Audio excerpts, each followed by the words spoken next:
barqa wanaagsan sida u dhintay meel kasta dunida ka joogtaan waxaan rabaa inaan isla fiirino shaxdiina xalay siday u dhacday. Saxdana xalay waxaa ugu horeysay Italian Serie A-ga oo Sassuolo Calcio iyo wada ciyaarayeen kooxda AC Milan. Sida AC Milan oo loo ogayayna koox awood badan tahay horyaalkeedana sanadkan Serie A ayada qaaday.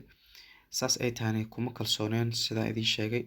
waxaan saaray double chance sidaasna waxay eber ku dhamaatay. sidaas ayay win ku noqotay.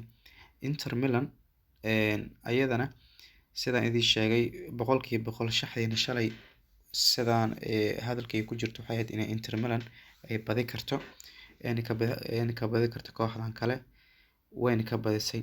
Southampton iyo Chelsea sidaas ay tahay kooxda weyn way tahay Premier League ka dhisan balse Chelsea saas ay tahay waxaan saaray double chance waan u jeedaan waa laga badiyay inkastoo goal ay ku hormartay laakiin laga bareejiyay haddana loo saaray. markaan ku dhahayo sanadkan kooxaha weyn lama aamini karo kooxo yaryaraay. waxaa moodaa inay kooxaha weyn sanadkan ka awood badan yihiin. meeshaas ciladan waxay ka timid Chelsea sida u jeedaan.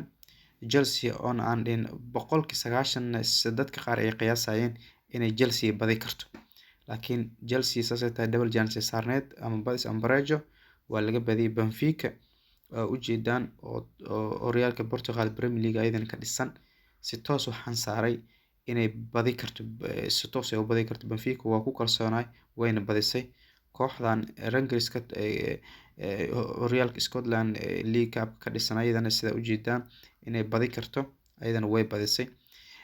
Crystal Palace iyo Brentford sida u jeedaan waxaan saaray Crystal Palace hal maxaan ku leeyahay double chance sidaasna win ayay ku noqotay. Crystal Palace iyo Brentford inkastoo goal ay ku hormartay waa laga bareejiyay laakiin muhiimadu waa inaan helnaa winka sidaas ayaanan hal iyo hal ku galeen. marka sida u jeedaan 6 kooxood aan shalay miiska soo saaray Chelsea oo cidna isdhaynin waa laga badi karaa at least Chelsea hataa macnaha dadka qaar ma qiyaaseen inay xitaa gali karto bareejo waxaa isdhahay koox weyn way badi kartaa.